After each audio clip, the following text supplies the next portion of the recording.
Mao ni ang kinabuhi sa taga-bukid.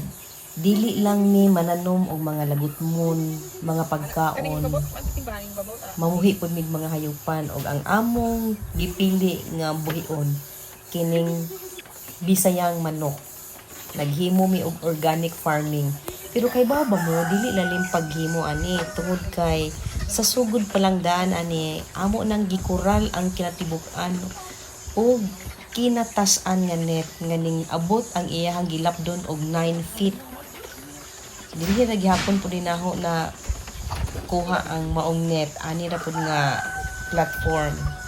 And then nganong maingon ko og di lalim jud tungod kay prepare sa pagkaon.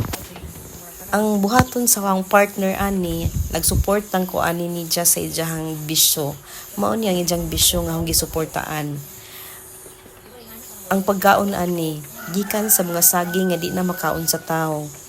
Kanang nadaot nga mga saging pananglit kanang gibugtok kanang dili gahi na ang gibuhat sa bana ana is ija jud ng kudkuron sudsuron gajud na ni sa pag-adyo hangtod na si Jam mapino inig human ni jag panudsod ana og saging daily na gibuhat ha daily kada adlaw jud na ni jag gibuhat inig kahuman ana ni ja sa buntag kadlawon mo sugod kadlawon pa ba ng alas 5 or alas 6 abuntag na inig kahuman pa jud ana ni ja magkudkod pa jud na si ja og lubi.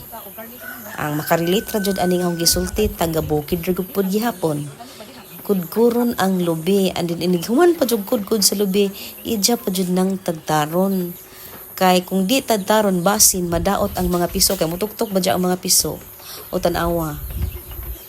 Nagsugod mi ana og kanang kuan pa kanang gamay pa nga mga inaan murag upat pa na ka manok hangtod sa sigig kugi-kugi. Mao nang nindaghana. So balik ta. Mingon ko nga di lalim. Di lalim pagatiman. Samot na karong panahon na nga. Ang atong panahon kinainitan. Then mukalit ra og uwan. Naintay duha na mo ana nga. Wa na gyud. Di na makaya og kwan vitamins so unsa ba. Sa lagtod nga pagkasulti ana ning taliwan na. Duha ka buok.